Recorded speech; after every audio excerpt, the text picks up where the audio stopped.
Salam alaikum, chers frères et sœurs, louange à Allah et paix et bénédiction soit sur son prophète, ainsi que sur sa famille et ses compagnons. Aujourd'hui, nous allons parler de son mariage avec Aïcha, qu'Allah l'agrée. Aïcha a été déjà fiancée au prophète Mohammed sallallahu alayhi wa sallam à l'âge de 6 ans, quand ils étaient à la Mecque. Et ce dernier, le prophète Mohammed sallallahu alayhi wa sallam, il était âgé alors de 53 ans. Dans la première année de l'Hégire, au mois de Shawwal, le mariage entre le prophète Mohammed et Aïcha a été consommé. Alors Aïcha avait 9 ans. Donc, après 3 ans de fiançailles, selon de nombreux hadiths sahih, authentiques, elle est devenue veuve à l'âge de 18 ans. Alors, pour ceux qui disent qu'elle s'est mariée à l'âge de 18 ans, il faut aller revoir sa copie. Aïcha est la fille de Abu Bakr as-Siddiq, son ami intime, ou son ami préféré. D'après un récit traditionnel, Khawla, la femme de Othman, mais pas Othman ibn Affan, c'est un autre compagnon qui s'appelle Othman. Cette femme-là qui proposa au prophète Mohammed sallallahu alayhi wa sallam, peu après la mort de sa première épouse Khadija, de se marier soit avec Aïcha, soit avec une veuve qui s'appelle Saouda bint Zam'a. Le prophète Mohammed sallallahu alayhi wa sallam choisit d'épouser les deux. Donc Aïcha épousa Mohammed vers l'an 623, mais n'aura pas d'enfant avec lui. D'après la tradition sunnite, et pour la majorité des musulmans, Aïcha fut l'épouse préférée de Mohammed sallallahu alayhi wa sallam. Ce mariage avait probablement pour but de renforcer les liens avec Abu Bakr.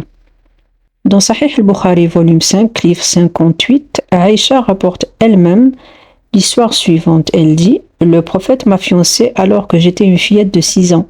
Nous sommes allés à Médine et nous avons séjourné chez Banu al-Harith ibn Khazraj. Puis je suis tombée malade, j'avais une fièvre et mes cheveux sont tombés.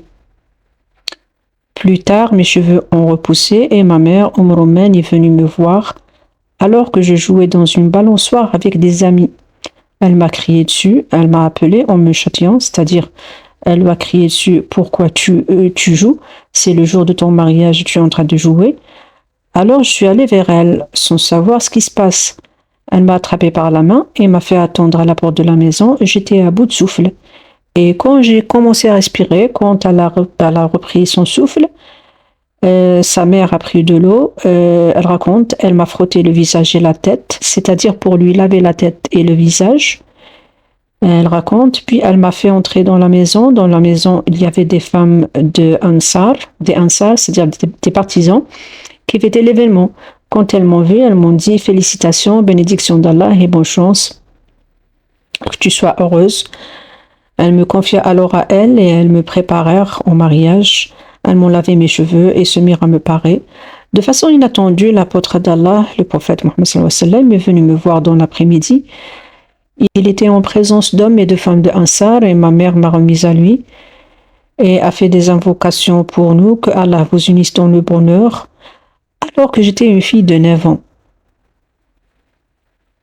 Les hommes et les femmes qui étaient présents ont quitté la salle et le mariage a eu lieu chez mon père, c'est-à-dire chez Abu Bakr. Et c'était une tradition à l'époque que la fête se passe chez le père de la mariée et que le couple marié reste chez le beau-parent les premiers temps. À la compta, on n'a rien égorgé, ni mouton, ni chèvre. Il n'y avait rien, jusqu'à ce que Saad ibn Ubadah nous a offert un plat, un grand plat.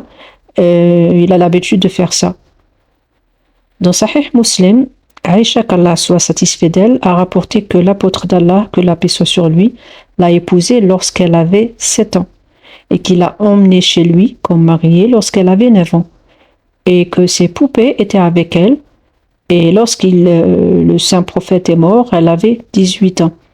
Elle avait ses poupées avec elle, c'est une preuve qu'elle était une petite fille plutôt, qui jouait encore avec les poupées.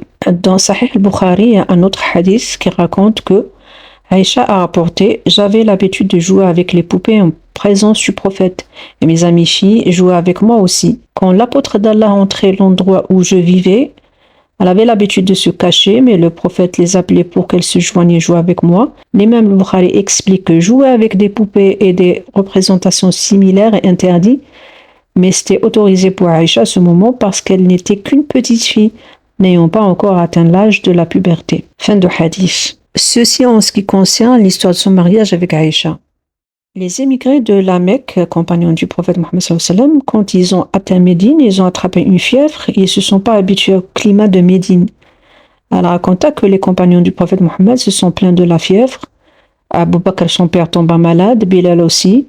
Amir ibn Fuhayra aussi demanda sa permission d'aller leur rendre visite, qui lui accorda, parce qu'au début, le climat de Médine ne convenait pas à beaucoup de réfugiés qui tombèrent malades. Abu Bakr, son père, était l'un d'eux. Il avait une forte fièvre. Aïcha prenait soin de lui jour et nuit. L'état de Abu Bakr devint sérieux. Il était couché désespérément et répétait sans cesse ces mots. C'est un verset de poésie. Il disait « Chacun se voit pris au piège sous les yeux de sa famille. La mort est plus proche que les lacets de ses chaussures. » Aïcha alla voir le prophète et lui demanda de prier pour la santé de son père. Ce qui est fut, et Abu Bakr se sentit encore mieux. Toujours dans la première année de l'hégire, le prophète Mohammed sallallahu alayhi wa sallam a organisé encore le deuxième raid contre une caravane de mécréants de Quraysh, venant de la Syrie, une caravane commerciale. Et dans certains articles que j'ai lus, souvent j'ai rencontré le mot pillage pour qualifier ces raids, comme s'il s'agissait d'une bande de coupeurs de route ou de Zaragina. Mais non, pour moi, il faut se rappeler que les Mécois sont devenus démunis à cause des mécréants qurayshites qui les ont chassés de la Mecque. Donc, je dirais plutôt, à mon avis, c'est plus de la légitime défense, même si c'est en différé. Et Saad ibn Abi Waqqas était le commandant de ce raid. Il reçut l'ordre de mener le troisième raid ou le deuxième. Ça dépend des versions. Son groupe était constitué d'une vingtaine de muhajiroun, les émigrés, donc les Mécois. Au début, c'était que les Mécois. Ils marchaient à pied la nuit et dormaient le jour. Ils se cachaient le jour pour dormir et ne pas être débusqués. Parmi les titres honorifiques que l'on attribuait à Saad ibn Waqqas, il aimait que d'eux le fait qu'il fut le premier à tirer une flèche pour la cause de Dieu, et aussi parce que Mohammed lui a dit, le prophète Mohammed sallallahu alayhi wa sallam lui a dit « Tire Saad, que soit sacrifié pour toi mon père et ma mère ».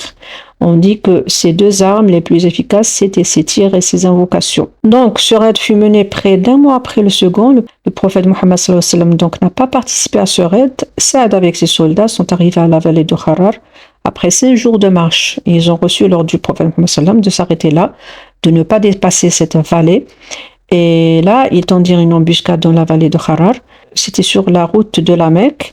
Ils attendirent pour lancer le raid une caravane de la Mecque revenant de Syrie, or que la caravane était déjà passée la veille.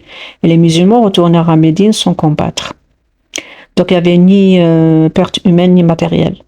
Un autre événement qui a eu lieu pendant cette première année, un événement qui se joint au miracle spécifique au prophète Mohammed sallallahu alayhi wa sallam, et le fait qu'un loup a parlé. Non, c'est pas les fables de La Fontaine, mais c'est bien une histoire vraie qui a eu lieu en dehors de Médine et qui est un vrai témoignage de la prophétie de Mohammed sallallahu alayhi wa sallam. L'imam Ahmad rapporte d'Abu Sa'id al-Khudri, qu'Allah l'agrée, il avait un berger qui s'appelait Uhban, fils de Aus.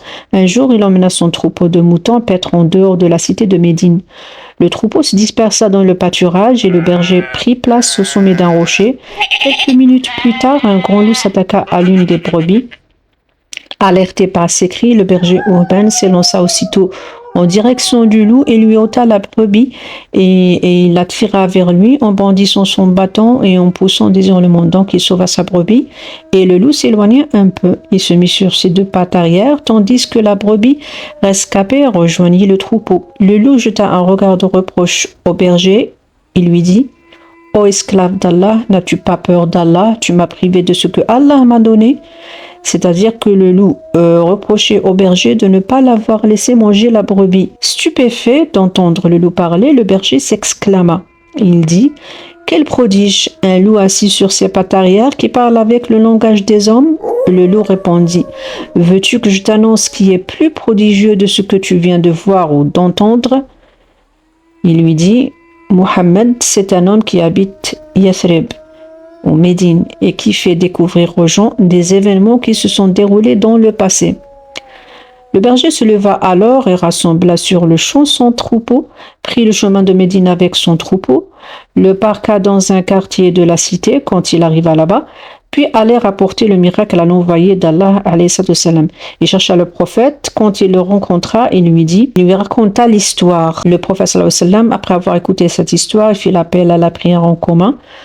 Quand tout le monde se réunit, il dit au berger, donc informe-les. Le berger raconta l'événement à tout le monde. Ensuite, le prophète Mohammed sallallahu alayhi wa sallam fit un commentaire là-dessus. Il dit, il a dit vrai, c'est-à-dire que le berger ne ment pas.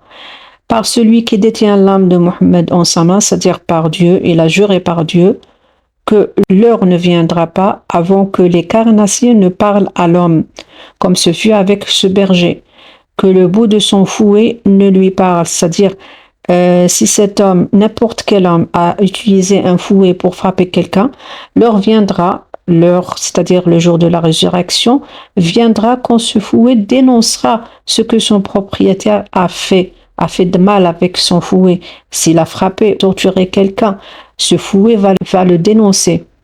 Ensuite, les lacets de sa chaussure, c'est-à-dire les cordons de sa chaussure, dénonceront où il est allé son propriétaire, s'il est allé faire du mal, ou il est allé à un endroit où il a commis un péché, ces cordons, les cordons de ses chaussures vont les dénoncer. Et que sa cuisse ne l'informe de ce qu'a fait sa famille pendant son absence, c'est-à-dire s'il y a eu une trahison. Fin de hadith. Bon, le hadith n'est pas comme ça en intégralité. J'ai fait des commentaires à l'intérieur. Donc, c'était un hadith qui est venu confirmer que le loup atteste que Muhammad sallallahu alayhi wa sallam est le messager d'Allah, mais aussi une mise à nu de ce que nous commettons, aussi une mise en garde. Sur ce, je termine. Je vous souhaite une bonne écoute. Restez à l'écoute, Inch'Allah, si vous êtes intéressés.